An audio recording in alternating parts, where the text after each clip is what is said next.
Ya, kembali lagi di Newsroom pemirsa, dan dialog siang ini kami akan membahas mengenai sekolah swasta dalam pendidikan nasional. Dan untuk membahasnya telah hadir di studio Ibu Ledia Hanifa Amalia, anggota Komisi 10 DPR RI. Selamat siang, Bu. Selamat siang. Dan juga Pak Ade Erlangga Masdiana, Kepala Biro Komunikasi dan Layanan Masyarakat. Selamat siang, Pak. Assalamualaikum. Dan terima kasih sudah bisa hadir di studio JAK TV. Oke, mungkin saya ke Bu Ledia dulu. Bu Ledia, menurut Anda bagaimana nih dengan mutu pendidikan yang ada di Indonesia saat ini?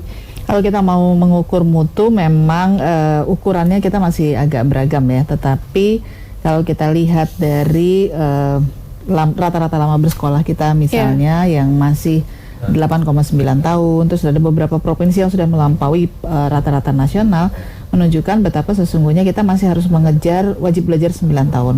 Meskipun Presiden sudah menetapkan wajib belajar 12 tahun, tetapi ini masih punya sisa banyak lah yang masih harus dikejar. Artinya itu tentu memerlukan partisipasi banyak, bukan cuma dari pemerintah, juga dari masyarakat gitu. Baik, tapi apa saja mungkin permasalahan yang mungkin seringkali dihadapi oleh pemerintah dalam memajukan dunia pendidikan ini? Salah satunya umurnya mungkin ya, Bu, yang tadi.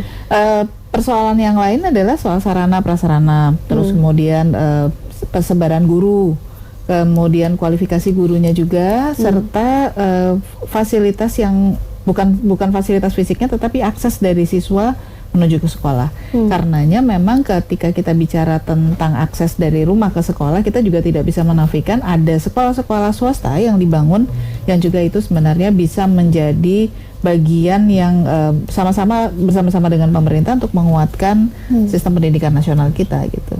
Oke, akses ke sekolah maksudnya apa, Bu? Tadi kayak gini, misalnya satu kecamatan belum tentu ada sekolah negeri, tetapi di situ ada beberapa sekolah swasta, atau jarak satu kecamatan tapi jaraknya luas misalnya. Nah, itu juga menyulitkan kan buat anak-anak. Karenanya kita memerlukan tempat-tempat yang kira-kira mudah diakses. Sementara ini kita juga tahu bahwa pemerintah punya keterbatasan untuk membangun sekolah sebanyak mungkin, tetapi juga kita nggak boleh menafikan masyarakat sudah banyak yang juga melakukan pembangunan itu.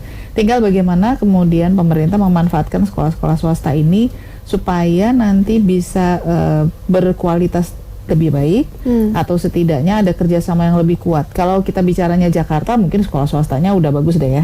Tapi kan kita bicaranya di luar Jakarta. Nah, ini menjadi bagian yang mestinya bisa saling bersinergi menguatkan gitu. Oke, Bu, gimana harus dimulai ya untuk memecahkan permasalahan tersebut mungkin? Saya rasa sih sebenarnya sudah cukup banyak ya. Pertama, misalnya bantuan-bantuan yang diberikan kepada sekolah swasta juga sudah ada, baik itu fisik maupun untuk beasiswa siswanya.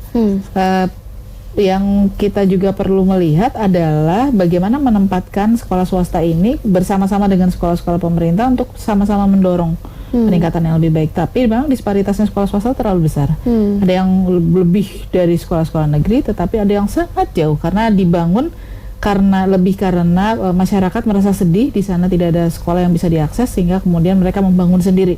Udah deh, kita bangun aja sekolah, mudah-mudahan nanti anak-anak kita bisa belajar di situ. Jadi lebih kepada voluntary gitu. Oke, baik, Mas Ade, mungkin berapa besar kontribusi yang sudah diberikan oleh sekolah swasta dalam dunia pendidikan mungkin di Indonesia? Jadi kalau lihat sejarah sekolah itu swasta atau partisipasi masyarakat tuh tinggi betul ya. Bahkan sekolah-sekolah negeri ini kan datangnya belakangan ya, diatur oleh pemerintah. Jadi itu sebenarnya kita apresiatif ya, kita appreciate sama partisipasi masyarakat untuk bisa mengembangkan atau membantu pendidikan. Karena sebenarnya kan tanggung jawab pendidikan itu ada 3. Yang satu pemerintah, 2 masyarakat, yang ketiga dunia usaha. Ya, jadi partisipasi masyarakat ya, dan dunia usaha itu menjadi sangat penting. Cuma memang sekarang kalau kita lihat fenomena yang ada sekarang, sekolah-sekolah swasta itu kan beragam ya. Ada yang tinggi betul ya, kualitasnya atau tingkat kemampuan mereka memfasilitasi siswa itu memang ada pada level yang tinggi, ada yang pada level yang sederhana apa adanya. Terbukti ketika kemarin demo pada bulan September tanggal 14-15 September itu kan keterlibatan anak-anak SMA, SMK termasuk SMP dalam demo, dan menyebabkan anak-anak yang terlibat di dalam demo ke DPR itu menyebabkan banyak sekali korban ya, dan kemudian bahkan mereka banyak yang masuk rumah sakit. Ini keterlibatan sekolah-sekolah swasta ya memang dari segi mutu atau kualitasnya memang masih sangat terbatas ya. Kontrol terhadap murid juga masih sangat kurang ya. Lalu kemudian keterlibatan ya, guru, interaksi siswa di dalam kelas juga masih sangat terbatas, sehingga kemudian anak-anak itu banyak mereka berekspresi di luar sekolah gitu ya. Banyak tawuran-tawuran ya. Saya pernah bikin riset dan waktu saya S2, tesis saya di S2, bagaimana keterlibatan para pelajar di dalam tawuran pelajar ya. Jadi ternyata anak-anak yang tawuran pelajar itu adalah dari anak-anak yang memang, tapi saya nggak sebut ya nama sekolahnya, tapi memang organisasi besar dari guru yang kemudian mereka membuat sekolah itu apa adanya. Jadi itu yang menyebabkan anak itu tidak terperhatikan di sekolah, kedisiplinan kurang, mereka sarana-sarana di sekolah kurang, guru juga banyak nyambi ya.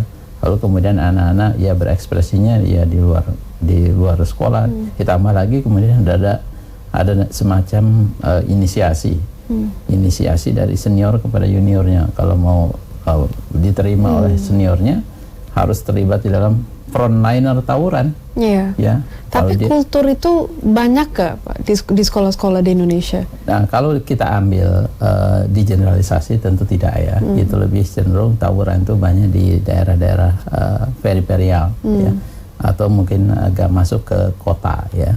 Tapi kalau tawuran di daerah-daerah ya relatif tidak, karena memang kita relatif masyarakatnya itu masyarakat yang religius ya, partisipasi masyarakat juga begitu bagus ya, sehingga kemudian religiusitas masyarakat juga mempengaruhi terhadap anak-anak. Tapi bukan berarti bahwa itu kita merasa aman atau merasa nyaman.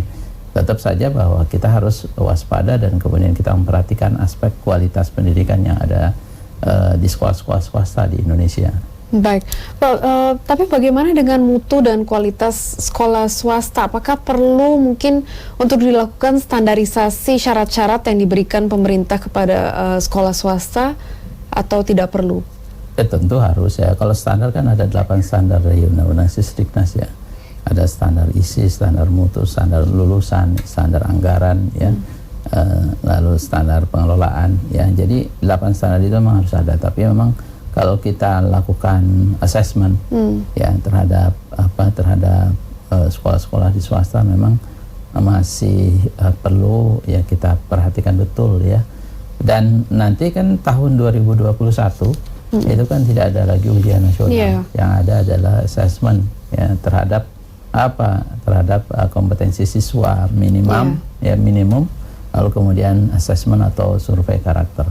Jadi itu kita bisa mempetakan betul ya tentang kondisi anak, kondisi guru, kondisi sekolah ya, dilakukan pemetaan ya tentang karakter anak di sekolah, juga tentang kualitas ya pendidikan di sekolah akan bisa diakses ya. Baik. Lalu kemudian kita lakukan perbaikan setelah diakses, karena memang kita assessment itu pada tengah-tengah ya, anak usia kelas 4, kelas 8, kelas 11 ya, dan kita bisa melakukan perbaikan, masih ada waktu sekitar 1,5 sampai 2 tahun ya, kemudian sebelum naik jenjang dari pendidikan yang lebih tinggi lagi kan gitu ya.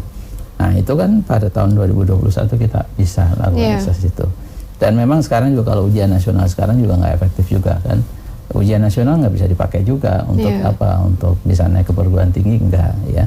Untuk kelulusan juga enggak. Bahkan kalau dianggap sebagai kelulusan bikin orang tua stres juga kan gitu ya.